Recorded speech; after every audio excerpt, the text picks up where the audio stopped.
Looks like nothing unlike the actual. Wait, I'm feeling so. I'm angry at myself. Just not noticing the name Chase. You made them go through it, and I don't know if I can forgive you for that. Alex Fierro. Oh, icon. Icon. Stan.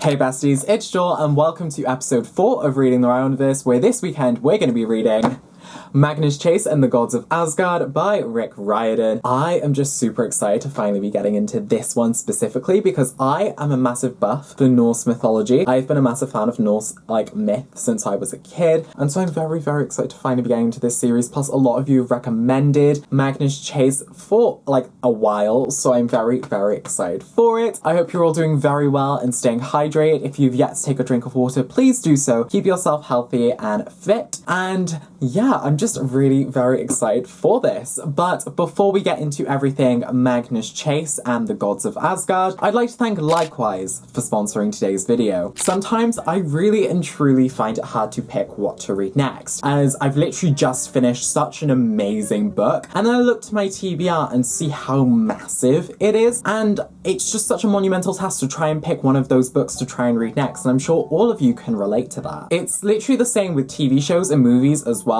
I'll be looking through Netflix and Amazon Prime trying to find a show that I'm in the mood for or that I really want to watch at the moment, and it's just a endless scroll essentially through things like being am I in the mood for that? Am I not in the mood for that? It's so hard to be comfortable with something to watch. It's just basically that feeling of finishing something great and just wanting something to carry on that momentum, you know? This is where Likewise steps in, as powered by a combination of smart technology and real recommendations from real people. Likewise will give you the best personalized recommendations that anyone can offer, as it's one of the best places to discover and share recommendations for books, TV shows, movies, and more. From being able to create lists to asking the community for recommendations, you'll find that it won't be hard to basically find the next big read or the next big watch for you. And you can even save recommendations by using their saves feature, and maybe you can use that by saving any of the personalized daily recommendations they can send you through the Today tab. Plus, one feature that I find is just super awesome for readers is that you can literally buy books straight from the app. And so if someone, let's say, recommends you The Song of Achilles, which is one of my favorite books of all time, then you can literally buy The Song of Achilles from within the app and have it ready to read. And so there's no fretting of oh, I need to go to this place to buy this book and then get it. You can literally just buy it straight from the app and read it straight away. And I just love that. I love that. And so if you'd like to try out the app for yourself and get some fantastic recommendations, then you can go into the description and click the link on likewise.com/fictional fates to gain access to those amazing recommendations. The app is 100% free to download and it helps support the channel as well, so I found that to be quite a win-win for us both. And again, a massive thank you to Likewise for sponsoring today's video. It's just a massive help out to the channel and helps me personally, and yeah, it helps me create more content for you. I am just super excited to be carrying on the Reading the Riordanverse series with Magnus Chase. I'm just super excited to finally be getting into them. If you've yet to check out the first 3 episodes of Reading the Riordanverse, however, I would highly recommend you go check those out because we got to read Percy Jackson and the Olympians, which basically blew my mind of how amazing it was. We then read the Kane Chronicles, which basically wanted me to become an Egyptian magician and also relive my House of Anubis fantasy. And then last month, we finally got to read The Heroes of Olympus, and Nico D'Angelo and Leo Valdez are now my adopted sons, and I love them with every bone in my body. And so episode 4 is just gonna take that one step further. And if you've yet to check out my Instagram nor my Twitter, I would highly recommend you go do so because I post some extra bookish content that you're not gonna see here. Wow, my voice cracked near the end. Damn. And so yeah, I really want to delve in straight away at looking at these fantastic covers because I do have something to note about the Sword of Summer. The Magnus Chase and the Gods of Asgard trilogy consists of the Sword of Summer, the Hammer of Thor, and finally the Ship of the Dead. With the Sword of Summer, however, there's a detail on the cover with runes on here. I'm gonna try and there's runes on the front cover. These are Alder Futhark runes. runes, which are like Old Norse runes, and Elder Futhark runes are split into 3 sets. And I basically know all of this because I used to play at Habit Hotel. I used to do a role play, like a magical school role play, and they taught us like ancient runes and a bunch of different things. So now I have a lot of knowledge about Norse runes for some reason. But basically, runes used to be cast kind of like predictions for the future. With runes, they could either be like normal facing, or they could be mixed staves, which are where they basically are flipped and lie in opposition. But then there are certain runes that don't really have like an opposite look to it, but so it doesn't have a mixed stave, but it can still lie in opposition. Yeah, I know some things about runes. They're just really interesting. But I'm really excited about this because I just really love Norse mythology and it's so amazing. These covers were again designed by John Rocco, the most brilliant illustrator of the Rick Riordan covers. Like, they're just so beautiful and amazing. Like, John Rocco just really establishes the feel and a mood for a like riordanverse series, and each time they just all look so different from one another, and I love it. I love the feeling. I love the like atmosphere that John Rocco sets out. A lot of you in the comment section were just really excited for me to finally get into Magnus Chase. You were like, this is better than the Kane Chronicles. Some of you kind of rated it better than Percy Jackson, so we're gonna see. So this is like some people's second favorite series after the Trials of Apollo, so we'll see what happens. But I'm very, very excited. I feel like this is going to be such a cool series, and I'm really excited to see like who the villains are, who like the heroes are, Magnus Chase as a whole, like the kind of personality that he gives off. And so, reading from the synopsis, Magnus Chase has seen his share of trouble. Ever since that terrible night 2 years ago when his mother told him to run, he has lived alone at the streets of Boston, surviving by his wits, staying one step ahead of the police and truant officers. One day though, Magnus learns that someone else is trying to track him down, his uncle Randolph, a man his mother had always warned him about. When Magnus tries to outmaneuver his uncle, he falls right into his clutches. Randolph starts rambling about Norse history and Magnus's birthright, a weapon that has been lost for thousands of years. The more Randolph talks, the more puzzle pieces start to fall into place. Stories about the gods of Asgard, wolves, and doomsday bubbles up in Magnus's memory. But he actually doesn't have enough time to consider it all because a fire giant starts attacking the city, and Magnus is forced to choose between his own safety and the lives of hundreds of innocents. And sometimes, the best way to start a new life is to die. And so that last line of the synopsis hits me. And let's just discuss the nakedness, because Rick Riordan doesn't really have naked designs on like the back of his books, like nothing on like the actual, there's an MC? I'm so sorry, Rick Riordan. I misjudged you. There's an MC and it's stunning. This is so stunning. I was just talking about the sides. Like, one day I would love to just have these books naked on a shelf, all next to each other, because I feel like they just look so beautiful, but at the same time, I also really like the dust jackets and the way they look. Like, these books look so good naked. I'm so sorry again, Rick Riordan, for like saying that you had nothing on here and then there was something on there. Yeah, I don't really have anything else to say. I'm gonna get to reading Magnus Chase and the Sword of Summer. I'll be back with all of my thoughts and feelings and reactions, and you know how this whole spiel goes. This is episode 4 now, so I'll see you in a bit, besties.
So as always, let us put the dust jacket back on so we can discuss. Boom. Hey besties, so yesterday I finished Magnus Chase and the Sword of Summer, and the main thing that I'm angry at myself for is just not noticing the name Chase. Like, I saw Annabeth and I was just like, wait, what? And then I realised Annabeth Chase, Magnus Chase. put two and two together. I was like, oh, they're cousins. I was like, how did I not think of that as soon as I saw Magnus Chase and be like, oh, his name is strangely kind of like Annabeth's. How did I not know? How did I not realize that? But Magnus Chase is iconic. Magnus Chase is amazing. I loved every second I was within this world. I loved the incorporation of runes within this and the way they have magical abilities. It's kind of like the way hieroglyphs have powers in the Kane Chronicles series, but in this way it just means a lot more because it directly relates to the correlation of like the rune's meaning. And this one takes a found family aspect to everything, and I love it. I really love this book a lot. And I think just the way that Magnus Chase is presented throughout all of this, he's such a phenomenal character. He kind of has been hardened by his homelessness, and so he knows his survival instincts, and they really come into play throughout this novel. I just love the way he interacts with like Blitz, Heath, and Sam. Like their little found family is just so amazing, and the way like the entire Norse mythology comes into it with Valhalla and the Valkyries and just all the other Norse gods as well. It's very exciting. I love the way that Thor and Loki are presented in this. Also Freya, Odin. Oh my gosh, Odin.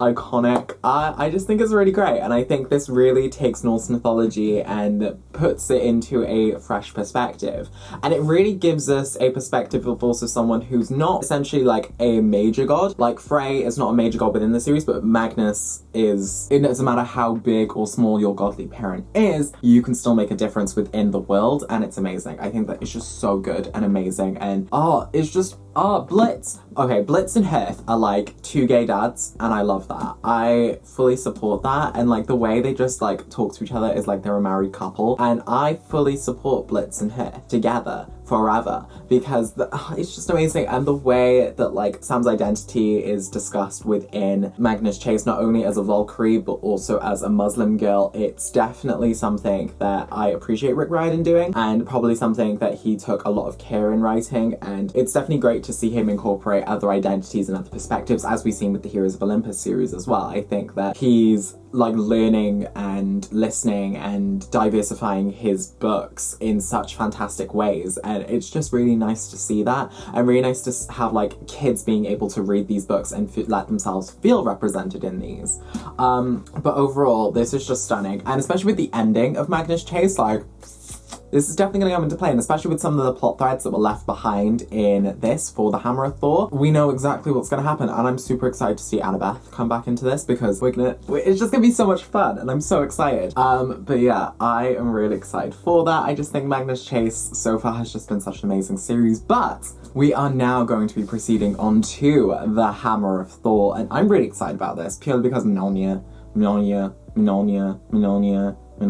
The Hammer. I haven't read the synopsis for this yet, but I will be reading it as soon as I finish this clip. I think it's just gonna be super cool and exciting, and I can't wait to see how everything evolves. I find that this series has really dialed down the core cast of characters into like a select few, and it makes it much more easier to follow, but also it allows us to like see and get to know people in much more depth, and I love that. I think it's really great, but I'm really excited to see all the characters be developed further in this. It's gonna be great. I'm really excited to see particularly how Sam and Magnus's dynamic evolves. Because of Sam's parentage, I really think it's going to come into play in this novel, and although she's like pledged herself to Odin, it's gonna be interesting to see how her relationship with her godly parent changes throughout this. But yeah, I'm really excited. I cannot wait to read it. I'm gonna get to reading the Hammer of Thor, and then I'll be back to give my whole thoughts and opinions and stuff, and then we're getting on to the Ship of the Dead. Yeah, I'm looking forward to it. I'm so looking forward to it. We'll see you in a bit, besties.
Okay, let us put the dust jacket back on so we can discuss. I love, actually, the nakedness of this. This is kind of like a turquoise, like cerulean, and then the end papers are like this green. I'm utterly obsessed. But we finished the Hammer of Thor, and I am, like, feeling all kinds of things. First of all, Rick Riordan, how dare you do that to Blitz? My heart literally split in 2,000. Actually, no, Blitz and Hearthstone. Like, you literally made these pair go through it in this book. You made them go through it, and I don't know if I can forgive you for that. Like, my gay dads, literally, even though I'm younger than them, my gay dads literally had to go through so much in this novel. And and the way that Blitzen was kind of like playfully teasing when he's like, what was that about? And Hearthstone's like, I know what you're hinting towards, and I love it. I just need them together. Also, actually, let us talk about Alex.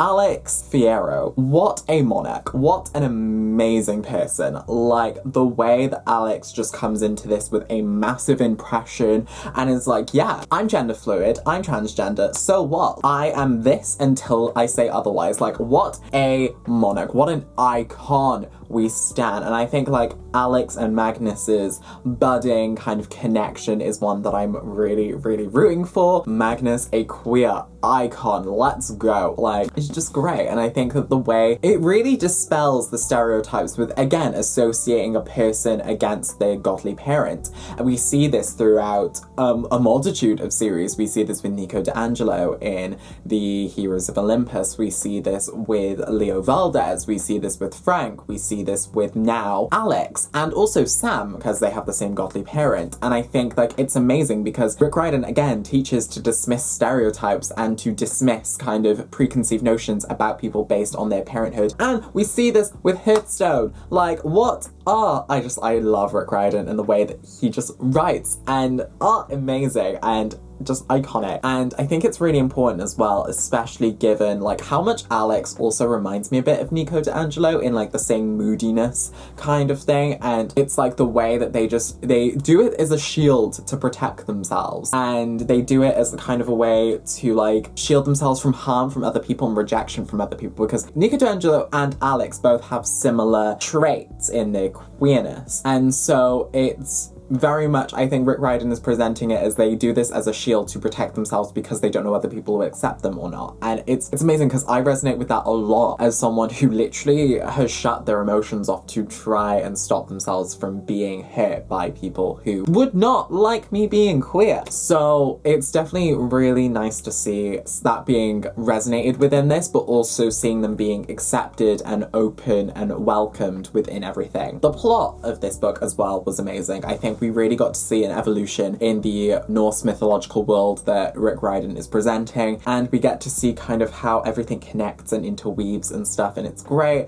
I also really like the fact that we're sticking to a core cast instead of expanding it further. I mean, we expanded it by one person, but I really like the core cast of characters that we do have, and I just think that Rick Riordan explores it very thoroughly within this. But also Magnus and Annabeth's dynamic, again, that we see at the end of this novel, chef's kiss. And the way that Magnus is like, okay, there's like Greek and Roman gods as well, like that's so much fun. I think it's so cool. And now that what Annabeth said at the end of this novel, I'm really excited to see what Ship of the Dead is about to bring, and it's gonna be great. And there's just certain moments within this book that I was just very, very excited about and very like happy about, but also very sad and very like, almost near tears, but not actually at tears. We'll now be moving on to the last novel of this series, which is The Ship of the Dead. I've kind of worn a t-shirt that's like, it's a marble pattern, but it kind of reminds me of like sea foam in the sea, so why not? And obviously he has his haircut now, which is kind of funny because of the events of this novel, but like I like his hair being cut. We have Jack on the cover, the Sword of Summer, and I'm guessing this is the Ship of Nails going from it, and this is Loki's face. I haven't read the synopsis yet, but we do have a very gorgeous red for the nakedness, and I actually am obsessed with this like color of red, because for my novel Wub Wub, I've been kind of thinking about what I want it to look like. I don't know what I want the cover to look like, but I'm kind of thinking of what I want like the nakedness to look like, and I really want like something on the nakedness. Like I think I just need that for myself, but I don't know what I want yet. I don't know what I want the color of the hardback to be. it's just weird things that I'm thinking about whilst I'm like preparing to draft this. But anyway, I'm really excited to read it. I think it's going to be a really thrilling conclusion to the series. Plus, again, this is the shortest book of the series, and we've noticed a pattern where Rick Riordan always has the last book be the shortest, but it's always been like a clear and concise conclusion whilst also leaving threads for more adventures should he choose to return to it. And I think it's the best way to end a book, like giving you enough that you're satisfied, but then also leaving the door open just in case you want to like step back in for like a little while. And I really like that. I think it's really great. This clocks in at just over 400 pages, so it shouldn't take me too long to read today, but I'm really excited about it, and I can't wait to share my thoughts and feelings with you as I now get to read The Ship of the Dead. We might see some familiar faces from other series, and so I'm really excited. So yeah, I'll be back soon, besties.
Right, there's work going on outside, but hopefully it won't be too loud. But let's get the dust jacket back on so we can discuss.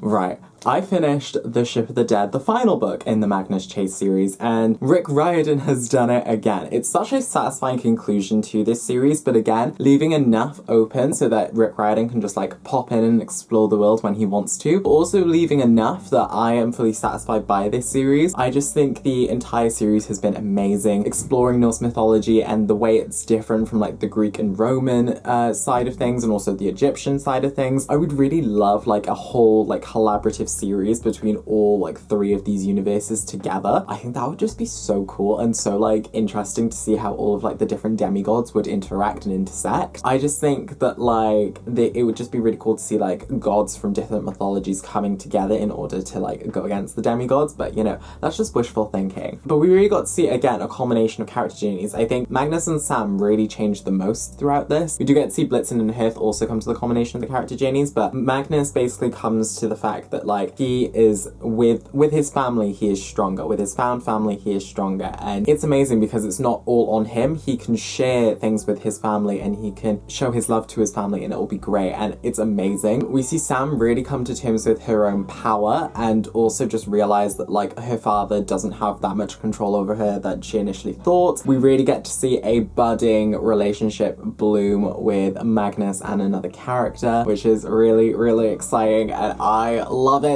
I love it so much. Near the end, I just think it was amazing to see like Magnus kind of come to the culmination of his character journey and just get that like reward in the end, but also get like a budding new like relationship. And also what they did in the end with the mansion, I loved it. I loved it. And like Blitz and Hearth and all the rest of the characters from Hotel Valhalla, Chef's Kiss, they all are just amazing. They all each have like distinct personalities, and we really got to see them being more fleshed out in this novel actually. Like the Hotel Valhalla characters were great, but we really got to see them develop a lot more in this novel, get a bit of background towards them, because I think they weren't as touched as much in the prior two novels, but we really got to see them be fleshed out in this, and I appreciated them a lot more in this. And it was just amazing. And I think that like this is one of like my favorite mythologies to explore in the riordanverse, because it just of how like fun it is and like how casual it is, and just like it's just great. And I think this is one of like my favorite series. I think after Heroes of Olympus Olympus. This is probably my second favourite series so far, although, like, I think certain books from other series could overtake other books in this series. This was a great book and a great read, and I'm just super happy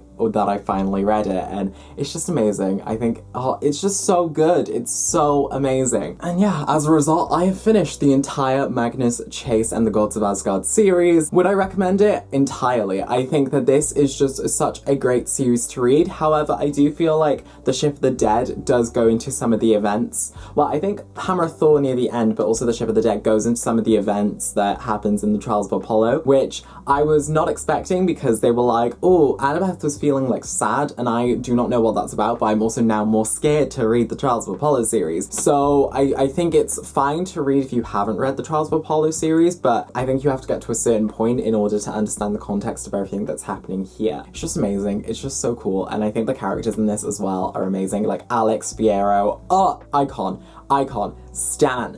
Chef's kiss. But that is everything for today. I hope you enjoyed episode 4 of Reading the Riordanverse. Join us next month where we'll be delving into the Trials of Apollo series, which I'm really excited for, but also really afraid of, because it's probably going to break my heart in multiple ways, and a lot of people say it's more emotionally devastating than the Heroes of Olympus, so I'm really not looking forward to it, but I'm also really excited to see Nico D'Angelo again. Yeah, and again, a massive thank you to Likewise for sponsoring today's video. You can check them out in the description down below and going to on.likewise.com/fictional fates. If you like this video, be sure to give it a thumbs up, and if you're new here, be sure to click that subscribe button so you're notified whenever I upload next. I'll have all my social medias linked in the description down below for you so you can go check them out. Plus, I'll have my coffee link, which you can use to donate a very well appreciated tip, which can be used to help support this channel further. And so yeah, I guess until the next time, bye besties.